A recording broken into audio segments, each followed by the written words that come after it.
Hello everyone. आज हम पढ़ने वाले हैं हमारा स्पर्म अर्थात हमारा शुक्राणु। हमने पूरा हमारा जनन तंत्र जो हमारा नर जनन तंत्र था उसे पढ़ लिया था, लेकिन बिना न इस शुक्राणु को इनकम्प्लीट है। जैसे नहीं कहा जा रहा है कि मान लीजिए शादी हो रहा है, दूल्हा हुआ दुल्हन ही ना हो तो दूल्हे का कोई फायदा ही नहीं होता है। वैसे ही अगर हमने नर जनन तंत्र पढ़ लिया हो और हम शुक्राणु को न पढ़े तो उस पढ़ने का कोई अर्थ ही नहीं है, क्योंकि जो पूरी प्रक्रिया होती है निषेचन में हमारा शुक्राणु ही भाग लेता है। नर जनन तंत्र तो भाग लेता नहीं है। नर जनन तंत्र का बस मेन काम ये होता है कि उसे उत्पादित करता है और स्पर्म को बाहर निकालता है। नर जनन तंत्र नहीं करता है कि बस वह शुक्राणु का उत्पादन करता है और उसे शरीर से बाहर निकालने का कार्य करता है, लेकिन जो पूरी प्रक्रिया होती है निषेचन की वह हमारा शुक्राणु करता है। तो आज हम देखते हैं कि जो हमारा शुक्राणु होता है, शुक्राणु आखिर होता क्या है। देखिए, ये इसकी बॉडी होती है। जो हमारा शुक्राणु होता है ना, शुक्राणु की ये बॉडी होती है। ये जो शुक्राणु होता है, शुक्राणु का जो पूरा बॉडी होता है ये 3 पार्ट में विभाजित होता है। ठीक, ये जो हमारा शुक्राणु होता है, शुक्राणु का जो पूरा शरीर होता है ये 3 पार्ट में विभाजित होता है। इसका जो हमारा पहला पार्ट होता है, पहला पार्ट होता है हमारा शीर्ष। जैसे कि ये हमारा सर होता है ना, यहाँ से यहाँ तक का पार्ट, वैसे ही क्या होता है ये शीर्ष होता है। तो इसका जो पहला पार्ट होता है इसे हम क्या कहते हैं, शीर्ष। ठीक, जो इसका सेकेंड पार्ट होता है, सेकेंड पार्ट होता है जैसे कि हमारा बीच का पार्ट होता है ना, ये वाला जो हमारा सर होता है, मान लीजिए धड़ होता है, तो इसका इसी प्रकार इसका ये पार्ट होता है जिसे हम कहते हैं मध्य भाग या फिर ग्रीवा। ठीक, तो इसका जो शरीर होता है 3 भागों में विभाजित होता है। इसे हम कहते हैं मध्य भाग या का होता है हमारा ग्रीवा। जो इसका थर्ड भाग होता है, थर्ड भाग को हम कहते हैं इसका पूंछ। जैसे कि हम लोग का पैर होता है ना, उसी तरह इसका क्या होता है, पूंछ होता है। क्या होता है, इसका पूंछ होता है। इसे हम कहते हैं पूंछ। तो आशा करती हूँ कि आपको ये इतनी सी बात समझ में आई होगी कि जो हमारा शुक्राणु होता है ना, शुक्राणु या फिर जो स्पर्म होता है, स्पर्म का जो शरीर होता है ये 3 पार्ट में विभाजित होता है। इसका जो पहला पार्ट होता है, पहले पार्ट को हम शीर्ष कहते हैं। जो सेकेंड पार्ट होता है, सेकेंड पार्ट को मध्य भाग या फिर ग्रीवा कहते हैं। जो थर्ड भाग होता है, थर्ड भाग को यह हमारा पूंछ होता है। इसका क्या हुआ, एक ऊपर ऊपर से इसका क्या हुआ, दृश्य हुआ। अब हम देखते हैं कि जो शीर्ष होता है, शीर्ष में आखिर पाया कहा जाता है। तो यहाँ पर जो हमारा पहला पॉइंट बनेगा यह होगा हमारा शीर्ष। ठीक, इसका जो पहला पॉइंट बनेगा ये हमारा होगा शीर्ष। अब बात करते हैं कि देखिए शीर्ष क्या होता है। देखिए यहाँ पर देखिए, शीर्ष मतलब क्या होता है, हेड। शीर्ष का हिंदी क्या होता है, हेड होता है। जो शीर्ष होता है, शीर्ष का हिंदी क्या होता है, हेड होता है। ये जो शीर्ष होता है ना, ये शीर्ष का जो बीच का पार्ट होता है, जैसे कि हमारा पूरा यहाँ से यहाँ तक शीर्ष होता है ना, तो ये आपने देखा होगा कि ये हमारी खोपड़ी होती है। खोपड़ी के अंदर क्या होता है, कुछ गुद्दा टाइप या फिर मतलब जो ब्रेन होता है ना अंदर, तो वैसे ही यहाँ पे जो इसका सर होता है, सर में ये खोखला भाग पाया जाता है। इसमें बहुत सारे कोशिकांग पाए जाते हैं। इसमें जो मेन पार्ट पाया जाता है, इसमें हमारा केंद्रक पाया जाता है। ठीक, ये जो होता है इसमें हमारा क्या पाया जाता है, इसमें हमारा केंद्रक पाया जाता है। ठीक, इसमें क्या होता है, केंद्रक पाया जाता है। जो केंद्रक पाया जाता है जो पूरे कोशिका को क्या करता है, या फिर जो हमारा पूरा स्पर्म होता है, पूरे स्पर्म को कंट्रोल करता है। जैसे कि जो हमारा माइंड होता है, हमारा माइंड पूरे शरीर को कंट्रोल करता है, वैसे ही जो इसमें पाया जाने वाला केंद्रक होता है ये पूरे स्पर्म को क्या करता है, कंट्रोल करता है।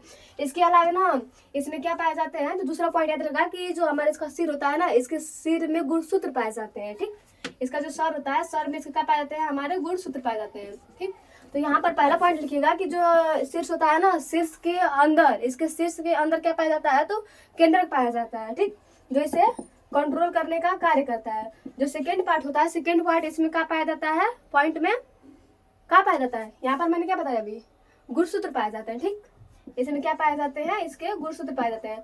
अब बात करें गुणसूत्र का क्या कार्य होता है। आपने आनुवंशिकी पढ़ा होगा या पढ़ा होगा, मुझे पढ़ाना भी है। अगर आपने पढ़ा होगा तो आप जानते हो कि आनुवंशिकी क्या होता है। आनुवंशिक में एक लक्षण को एक पीढ़ी से दूसरी पीढ़ी में लक्षणों को लेकर जाया जाता है आनुवंशिकी में। और भी जो लक्षणों को आदान प्रदान किया जाता है ना, वह गुणसूत्रों के द्वारा किया जाता है। अब ये गुणसूत्र होते क्या है, तो मान लीजिए कि आपके दादा हुए, परदादा हुए, आपके नाना नानी, जैसे कि आपके मम्मी पापा हुए। ठीक, तो आप कहीं ना कहीं देखोगे ना कि आपके मम्मी हुए या फिर पापा हुए, उनके कुछ ना कुछ गुण आप में आए होंगे। तो जो गुण उनसे आप में आए हुए हैं, वह जिस क्रिया के द्वारा या फिर जिस संसाधन के द्वारा आप में प्रवेश करता है, वह हमारा गुणसूत्र कहलाता है। और स्पर्म चूंकि नर जनन तंत्र है, चूंकि जो हमारा ये स्पर्म है, स्पर्म नर जनन की इकाई है जो पूरे नर जनन तंत्र को उत्पादित होकर के माँ जनन तंत्र में पहुंचता है। तो ये क्या होता है, इसमें गुणसूत्र पाए जाते हैं, जो नर जनन तंत्र से मादा जनन तंत्र पहुंचते हैं, और जब वो अंडाणु से क्रिया करते हैं तो एक नए बच्चे का निर्माण होता है। ठीक, तो जो नया बच्चा निर्माण होता है, जिस नए बच्चे का उत्पादन निर्माण होता है, उसमें क्या होता है, नर और मादा दोनों के लक्षण आ जाते हैं।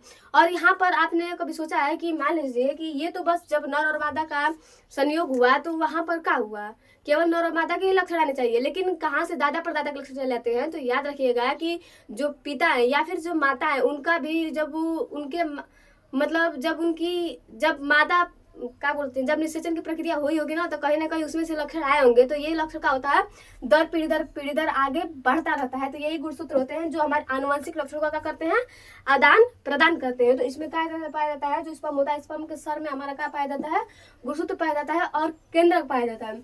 इसके अलावा क्या होता है, यहाँ पर एक्रोसोम, जो इसका खोपड़ी होती है ना, खोपड़ी के ऊपर एक सुरीली संरचना होती है, इस सुरीली संरचना को हम कहते हैं एक्रोसोम। अब यहाँ पर मैं आपसे पूछ सकती हूँ कि बताइए जो एक्रोसोम होता है, एक्रोसोम किसके द्वारा बना होता है। तो आप शायद न जानते हो, लेकिन मैंने पढ़ाया था कि जो एक्रोसोम होता है ना, एक्रोसोम का जो निर्माण होता है, ये जो हमारा शरीर कोशिका होता है, कोशिका के गालदिकाय के द्वारा होता है। तो याद रखिएगा कि जो एक्रोसोम होता है, एक्रोसोम यहाँ पर लिखी गाइडिंग, तो एक्रोसोम का जो निर्माण हुआ होता है, ये गालदिकाय के द्वारा होता है। ठीक, जो एक्रोसोम होता है, एक्रोसोम का जो निर्माण होता है, ये हमारे गाल्जी काय के द्वारा होता है।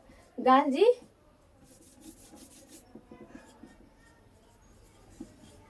का होता है हमारा गाल्जी काय। अब गाल्जी काय का यहाँ पर ये तो का एक्रोसोम का जो निर्माण होता है, गाल्जी काय होता है। यहाँ पर एक्रोसोम का कार्य क्या होता है। तो जैसे कि आपने भाला वाला देखा होगा ना, मतलब भाला आप लोग जानते होंगे कि भाला क्या होता है, वैसे नीरज चोपड़ा जानते होंगे, तो भाला भी जो जानते होंगे। जैसे कि देखिए, मान लीजिए भाला है, तो भाला की संरचना क्या होती है, मतलब आगे नुकीली होती है, जिससे वो किसी भी चीज को फाड़ सकती है। जो भाला होता है, भाला के आगे की जो संरचना होती है ना, नुकीली होती है, किसी भी चीज को फाड़ सकती है। वैसे ही जो यहाँ पर स्पर्म में पाया जाने वाला एक्रोसोम होता है, ये कुछ नुकीला होता है।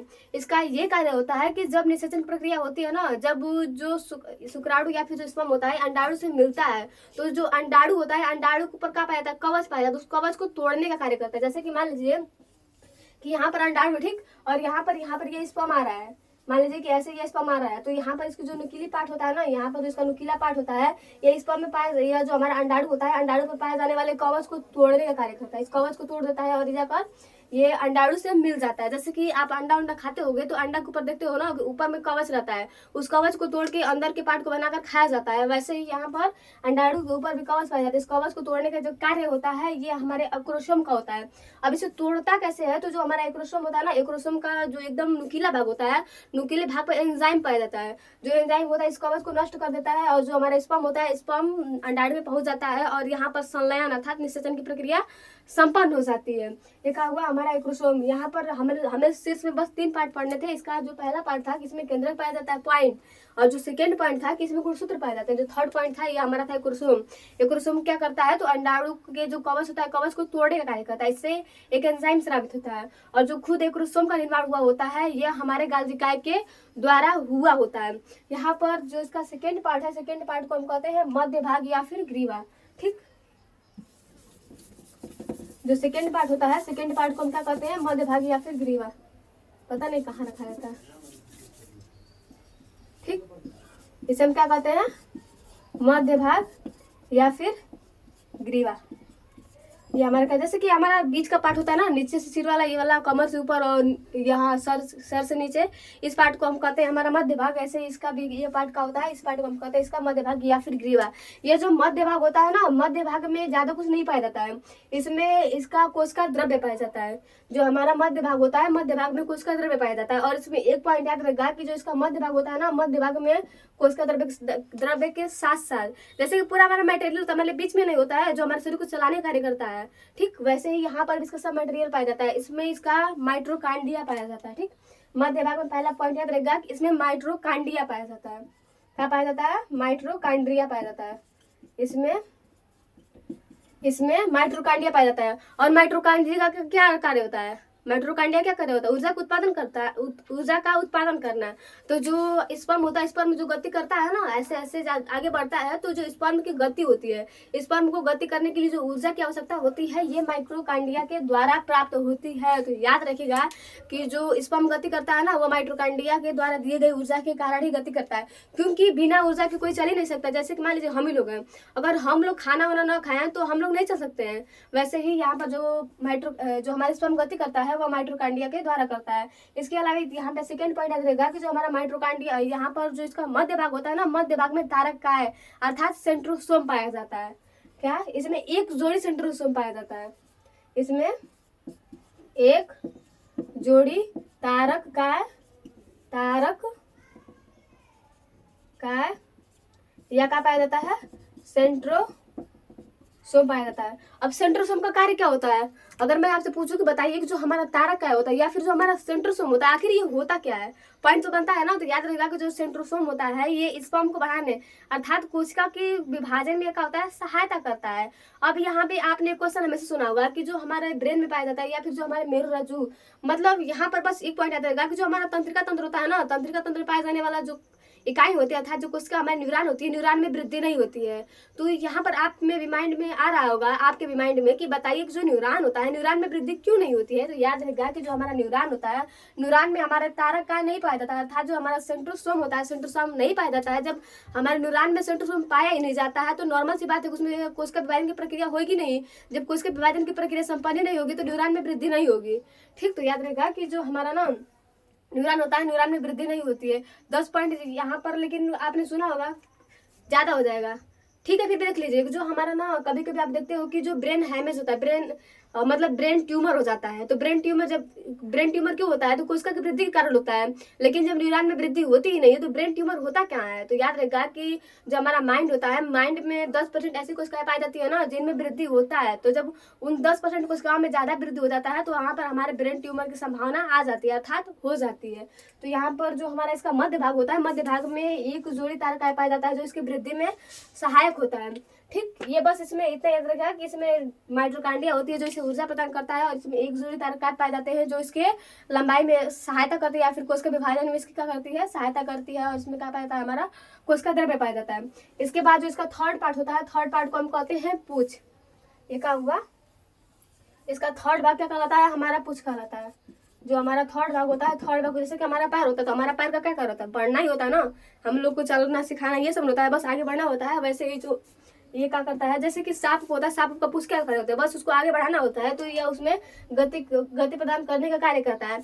यहाँ पर जो इसका पूंछ होता है ना, पूंछ के जिस भाग में, याद रखिएगा कि जो पूंछ होता है, पूंछ के जिस भाग में कोशिका द्रव्य उपस्थित होता है उसे हम कहते हैं अंतखंड। ठीक, याद रहेगा कि जो इसका पूंछ होता है ना, पूंछ के जिस भाग में कोशिका द्रव्य उपस्थित होता है, ठीक,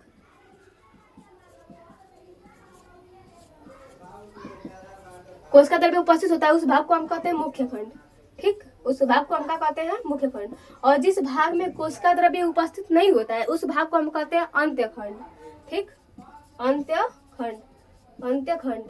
ये हमारा क्या हुआ, हमारे स्पर्म की पूरी प्रक्रिया संपन्न हुई, अर्थात हमने पूरा स्पर्म बहुत इजीली देख लिया। आशा करती हूँ कि आपको भी समझ में आया होगा। इसमें बस याद रखना कि जो हमारा स्पर्म होता है ना, स्पर्म के 3 पार्ट होते हैं। इसमें जो इसका पहला पार्ट होता है, पहले पार्ट को हम सिर कहते हैं। जो सेकंड पार्ट होता है इसको मध्य भाग कहते हैं, और जो हमारा थर्ड पार्ट होता है, थर्ड पार्ट को हम पूंछ कहते हैं। इसका जो शीर्ष होता है ना, शीर्ष में केंद्रक पाया जाता है और केंद्रक के साथ साथ गुणसूत्र भी पाए जाते हैं। इसके अलावा इसमें क्रोमोसोम पाया जाता है। क्रोमोसोम का जो निर्माण होता है ये हमारे गाल्गी काय के द्वारा होता है। जो एक क्रोमोसोम होता है, क्रोमोसोम से एक एंजाइम स्रावित होता है जो अंडाणु के ऊपर पाए जाने वाले कवच को भेदने का कार्य करता है और भेद में उसको प्रवेश करने का कार्य करता है। इसके बाद जो इसका सेकंड पार्ट होता है, इसका मध्य भाग होता है। मध्य भाग में हमारा माइटोकॉन्ड्रिया पाया जाता है, जो हमारा स्पर्म होता है ना, स्पर्म को गति देता है और मतलब ऊर्जा देता है। इसके बाद इसमें एक जोड़ी तारक काय पाया जाता है जो उसके विभाजन में सहायता होता है। इसके अलावा इसमें कोशिका द्रव्य पाया जाता है। जब कोशिका द्रव्य पाया जाएगा तभी तो हमारा तारक और माइटोकॉन्ड्रिया पाया जाएगा। नॉर्मल सी बात है। ठीक, जैसे कि हमारी कोशिका होती है तो कोशिका में हमारा माइटोकॉन्ड्रिया, तारकाय, सेंट्रोसोम, लाइसोसोम पाया जाता है ना, वैसे ही। और इसके बाद जो थर्ड पार्ट होता है, थर्ड पार्ट पूंछ होता है। पूंछ में कुछ नहीं होता है, बस पूंछ में 2 पॉइंट होता है कि जिस भाग में इसके कोशिका द्रव्य उपस्थित होता है उस भाग को हम कहते हैं मुख्य खंड, और जिस भाग में कोशिका द्रव्य उपस्थित नहीं होता है उस भाग को हम कहते हैं अंत्य खंड। तो आशा करती हूँ कि आपको ये जो स्पर्म हमारा है ये समझ में आएगा। आज के लिए बस इतना ही, फिर मिलता है।